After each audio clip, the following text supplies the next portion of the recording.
Hello, welcome back to Andy's channel. I am not Andy, I am Cameron. It's nice to meet you again.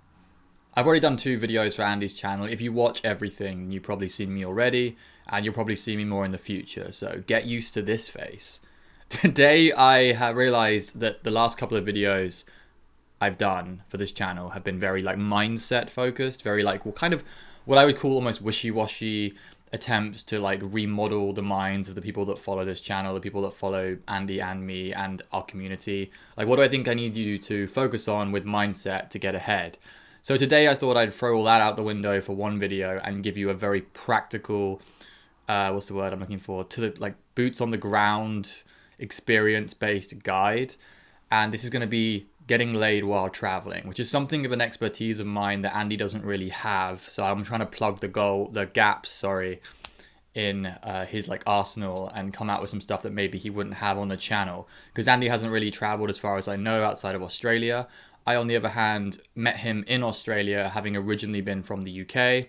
I live currently in Vancouver. Generally, I prefer not to be living in the UK. That's not really where I like to be.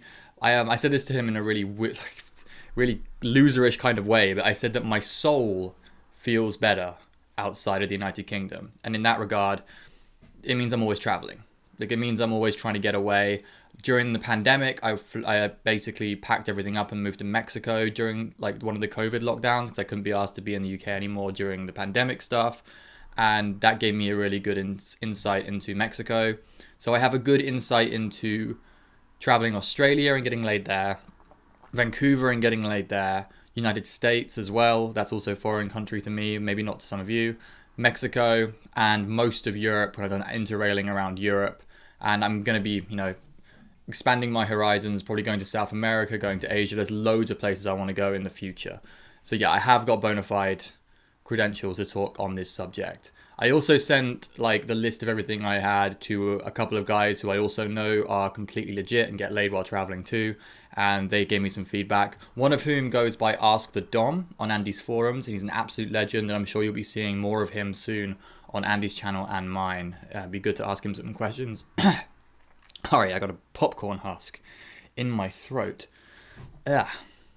I don't want to do any cuts or stop this video. I want this to be more of a communication chat like Andy does a lot of the time. So, right, let's get into what you need to do while traveling. So, the basics still apply. Look good, talk to girls. This is the EMC squared of getting laid. And if you go traveling and you do all the other stuff I'm going to tell you to do, so I'm going to give you a lot of specific details on logistics, on my general advice, all that stuff.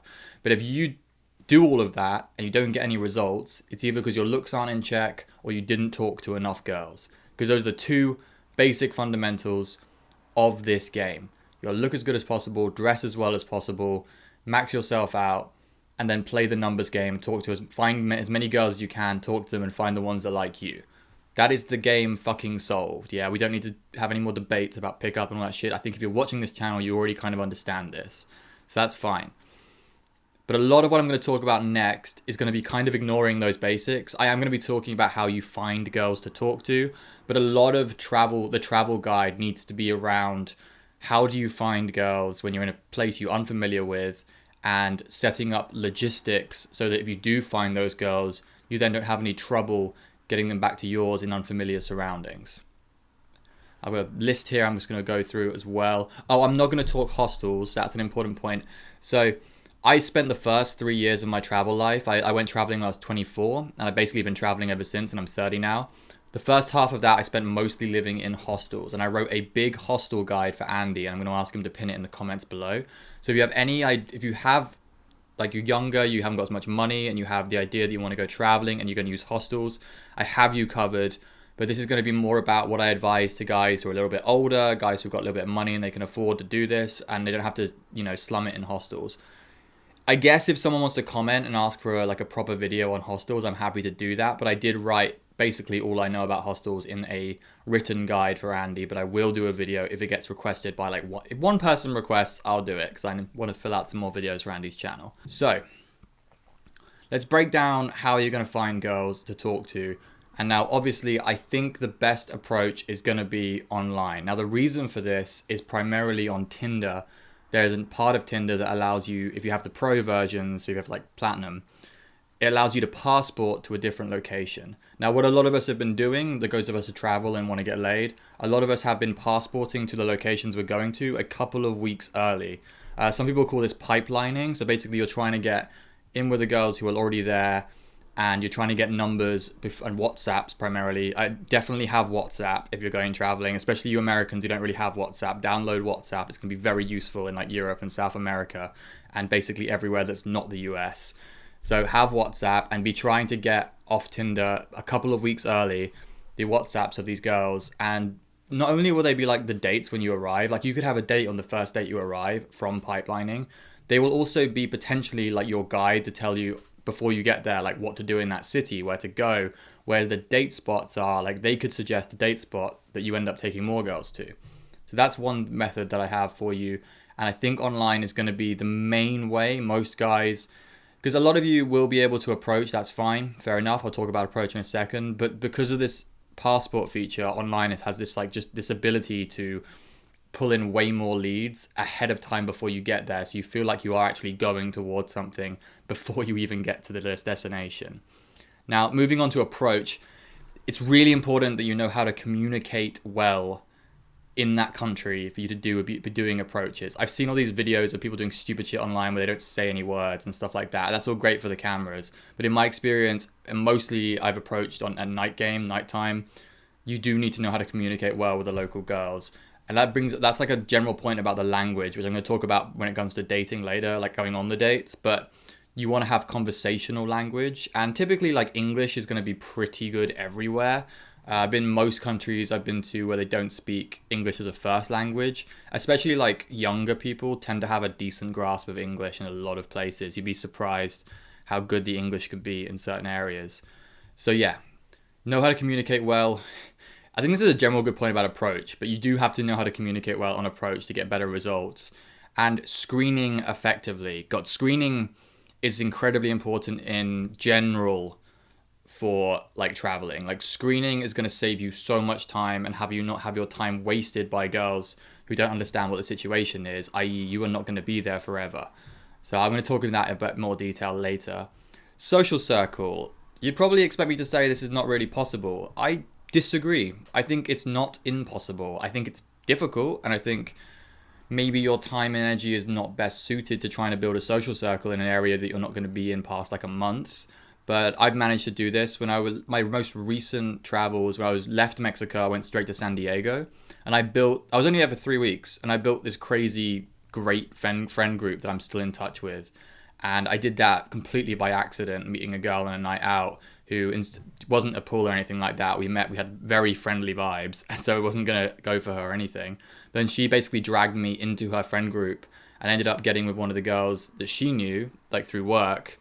And then even after I stopped seeing that girl, we then hung out with the other girl, the girl who I made friends with, and she kept on introducing me to people, and this was amazing. It was actually like having top tier social circle game, but just because I randomly met this girl in a bar and she turned out to really like me as a friend, and then we, a complete shoe in the door straight into a ready-made social circle. And she was like, I guess it was because I'm English a little bit, and the Americans were like, oh my god, you're English, and that also helps in dating, by the way, as well.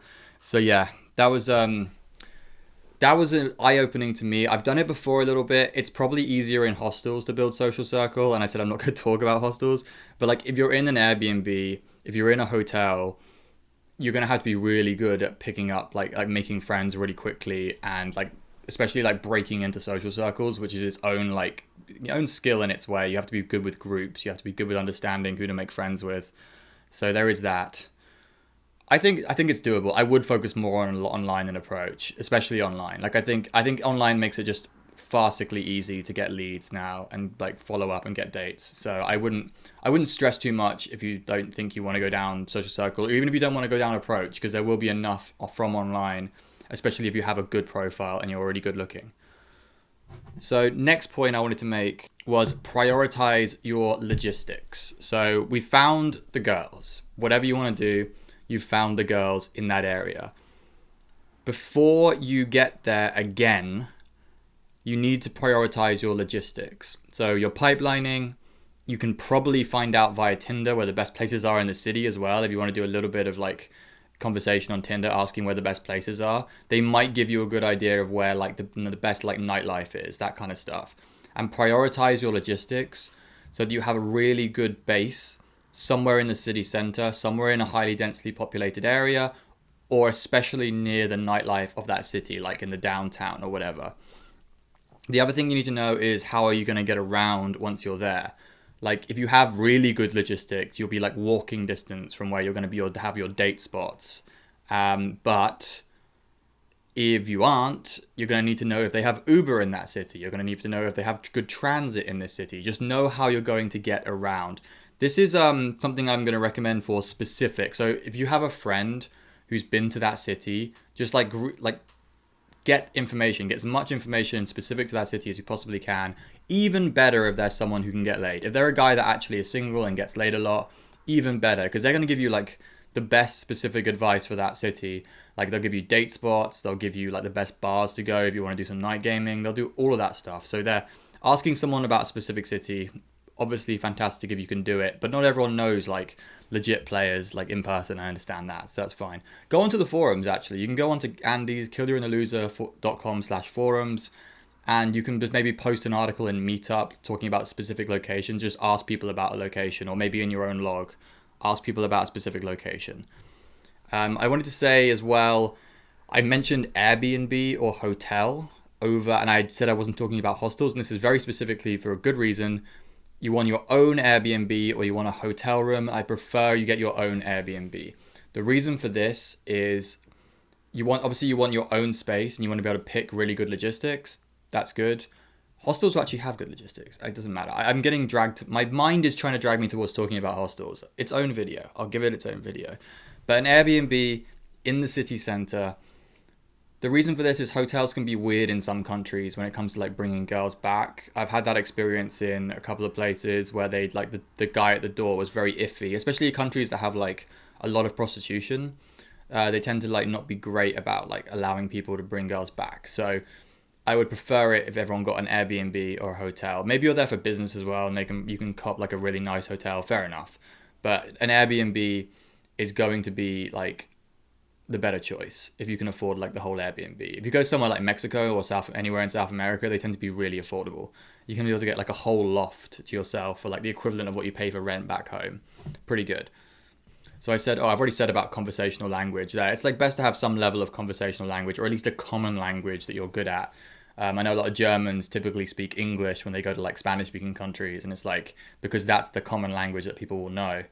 Yeah, that's like important. The reason communication is important is because of the next part. So screening. If you haven't heard Andy talk about screening enough, let me reinforce that this is important.